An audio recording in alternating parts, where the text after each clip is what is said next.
Welcome to Community Hotline. I'm at City Hannon, and I'll be your host for tonight. And here today we have Emily Froimson and Prentice Davis from Gateway to College National Network. Thank you so much for being with us tonight. Why don't we begin by talking a little bit about what Gateway to College National Network is? Well, first of all, Prentice and I are really thrilled to be here because we love talking about the work that we get to do every day. Gateway to College National Network is a Portland-based national organization focused on helping communities build pathways for vulnerable, disconnected youth to complete their high school diploma and go on to post-secondary, earning a post-secondary credential. You know, the national office, we are conveners, we're trainers, we help launch programs, we bring people together, and we help communities find solutions to re-engaging out-of-school youth. Our flagship Gateway to College program, which is what Prentice will talk a little bit about in a minute, started at Portland Community College, which is why we're based here.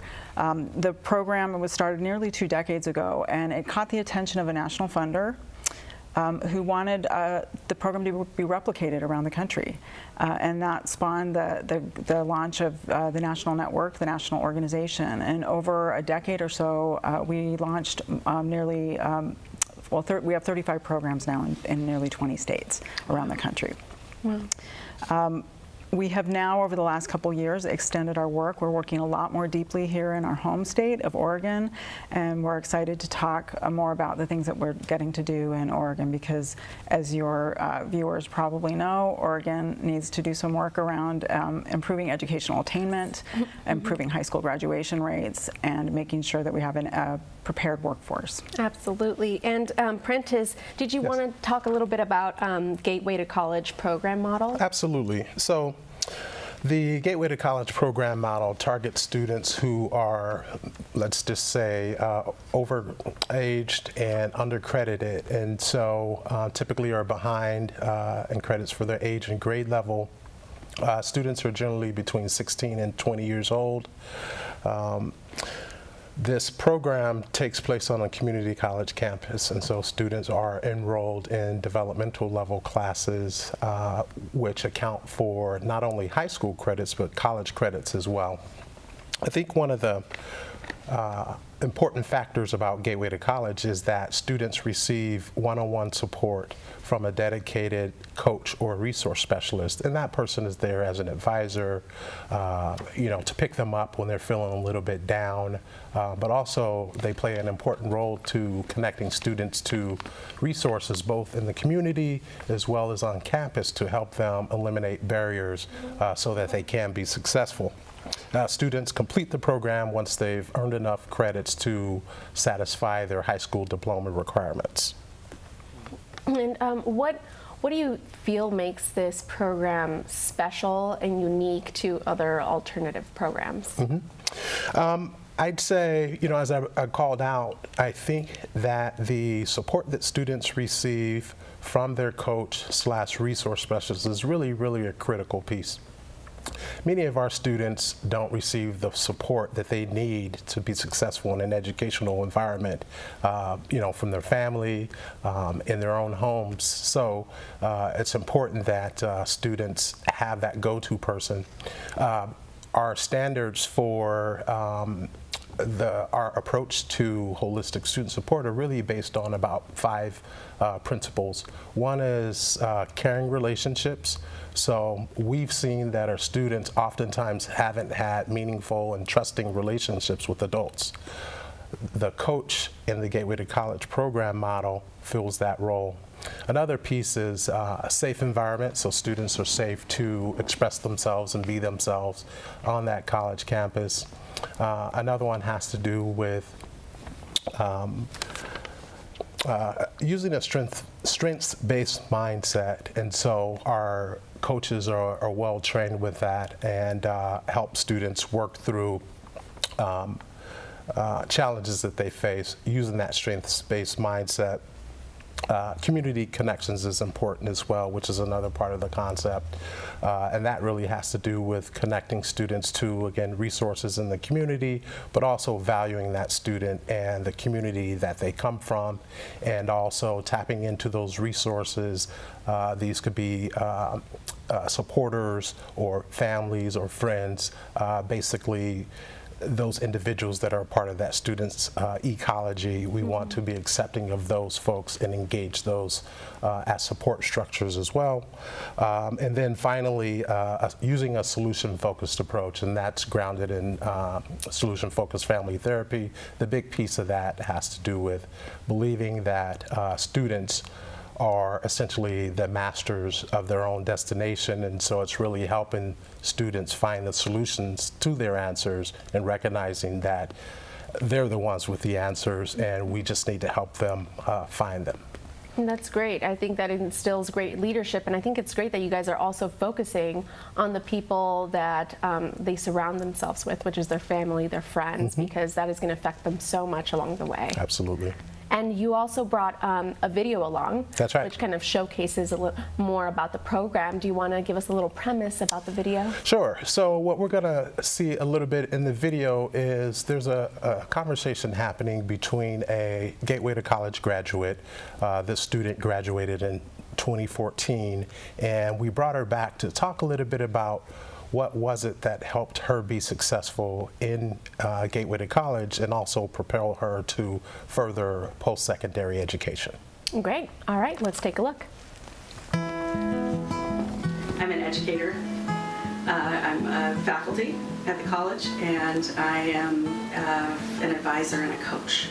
I'm Jane Larson, and I have been with Gateway to College in Portland, Oregon for almost 12 years now.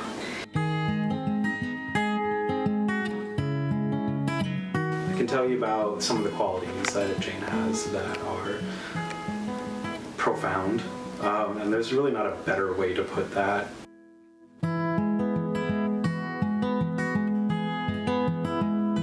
Jane comes from a youth-led perspective.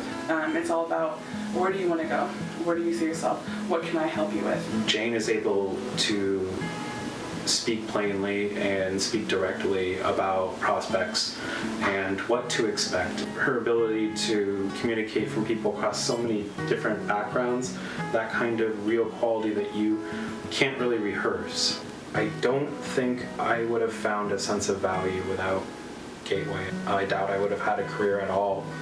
I didn't have a foot in any door. I let him show me who he was.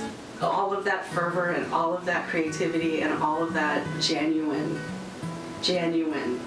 curiosity for the world, it comes out all the time.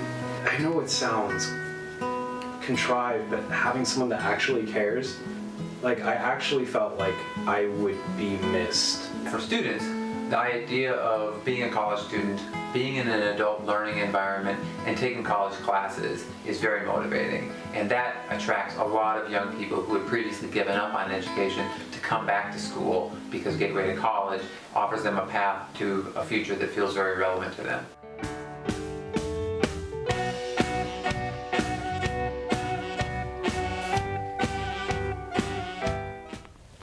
Well, that just seems like a very rewarding job to be that person that's counseling that student to get them through college and kind of be that someone that they know is someone stable in their life that they can go to. And it seems like these students are really thriving in that type of environment.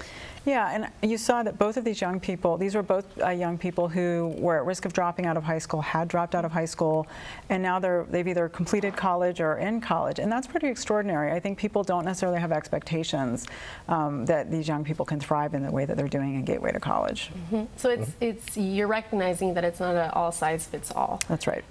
Different people have different needs, and something that I was curious about was how does placing those students work into, placing them into college, because you're saying I haven't given up on you. That's right. You have a place here, but how does that work? Yeah, I mean, so the Gateway to College programs work as partnerships between school districts and community colleges, and we're involved in putting these together in many places. And so there are referrals. There are students that maybe the counselors have identified. Over time, it's word of mouth. But what we've learned is that these young people have the same aspirations as their peers that are excelling and thriving in traditional high schools, but those places just aren't working for them, and not because they're not able to do the academic work. They are struggling in school for a whole host of reasons that may have nothing to do with academics. Mm-hmm. And what approach and values do you promote throughout your program? Well, Prentice talked about some of the core values of the program itself. As an organization, Gateway to College National Network is focused on fostering collaboration among multiple institutions. We're focused on leveraging community resources. The Gateway to College programs are funded entirely by public K-12 dollars that are basically passed through to the community college, which enables these programs to be sustainable. And we are focused on creating programs and systems, new programs and systems where vulnerable youth can thrive. Great. And you also have a new project, PDX right. Bridge. Will you talk a little bit about that? Yeah, so one of the things we learned is that there are students that, when we learn this just because we work in the field, but there are still a lot of students that are not graduating from high school, that are certainly not going on to post-secondary or thriving. And these are students who are in foster care, who've experienced homelessness, and who've been part of the juvenile justice system. They typically have really poor educational outcomes because they don't have the support systems that they need. And so PDX Bridge was launched in late 2016 as this is the ultimate collaboration. We have more than 24 partners around the city, educational institutions, other nonprofit organizations, public agencies that are focused on providing a web of support and the same kind of support that the resource specialist provides in Gateway to College to ensure that these young people actually have a pathway and a warm handoff into college. That's wonderful. And you actually brought some pictures with you as well that kind of give us a visual of that experience. Do you want to talk a little bit about those? Well, I think the pictures that we have are pictures of graduations from the Gateway to College programs. And so these are from some of our programs around the country. Again, some of these students are in fact former foster youth. We've certainly know that a number of our students were at one time experienced homelessness. But these are the students that thrive, and they're graduating with not just their high school diploma, but with significant college credit. And 3/4 of these young people that graduate from Gateway to College programs continue in college. And if I might add, those graduates they have an opportunity to interrupt the trajectory, the financial trajectory of their lives. Many of the students come from poverty, and so this represents a tremendous shift in that familial trajectory that perhaps had they not been assisted through Gateway, maybe they would not be on that particular path. So the success rates are just increasing, I'm sure, with these programs versus not having these programs available and just kind of allowing them to go about their life without any assistance. Can you talk a little bit about maybe the numbers or those kind of success rates? So I mentioned the graduation, the continuation into post-secondary for the Gateway to College graduates, and we've seen that continue to grow over the years. We've seen that our students are performing better during their first semester of college. They're getting higher GPAs, significantly higher GPAs than they were in their traditional schools in just their very first semester. As far as the PDX Bridge program, that's new. We've had our first 2 cohorts start. They're taking dual enrollment classes during their senior year in high school and taking classes at PDX or at PCC. And what we saw is of the students who completed that program, the majority of them have gone on to PCC. And we're thrilled with that outcome. And they're being able to have contact with the same people that were supporting them in the high school program. So it just makes the transition that much easier. That's right. Absolutely. That's wonderful. Right. And we have time for one more question. And I wanted to make sure we talked about the Opportunity Youth Job Fair. Oh, thanks for bringing that up. So one of the things that we talked about earlier is that we are conveners, and we heard from our partners through actually the PDX Bridge and elsewhere that a lot of these young people are not having opportunities to go to work, and we know that in Portland, a lot of employers are talking about not having enough qualified workers, and so we are one of the lead organizations putting together Portland's first Opportunity Youth Jobs Fair on April 13th. Younger workers are struggling to take advantage of the region's economic growth, and fully 16% of young people 16 to 24 are not working and not in school in this region. And so this is an opportunity for us to serve the needs of the young people, serve the needs of the employers, and actually bring the students together with jobs, with paid internships, and for those that need it, opportunities to go back to school. That's wonderful. Thank you so much for coming on tonight and shedding some light on these wonderful opportunities that are out there for the community. Well, we appreciate welcome. the opportunity. And we're glad to be here. Thank you so much. Stay tuned for more information about these amazing programs, and we'll be right back to talk more about PDX Bridge and its partnership with PCC. We'll be right back.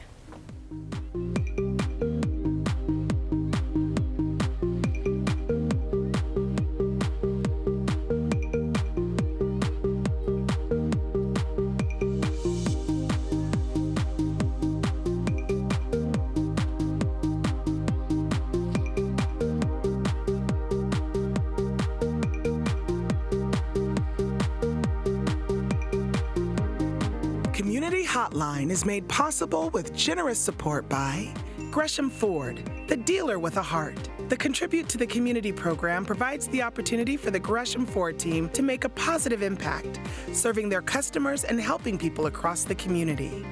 The Outlook, serving the residents of East Multnomah County for more than 100 years. The region's #1 source for information, The Outlook provides readers with intensely local coverage of the issues and people that impact our lives and community. The Mountain Hood Cable Regulatory Commission, advocating on behalf of the public interest on communications policy issues at the local, state, and federal levels. And by Stamp Connection. MetroEast values the support of our partners in the community, and we'd like to give a very special thanks to the sponsors who help make our programming possible.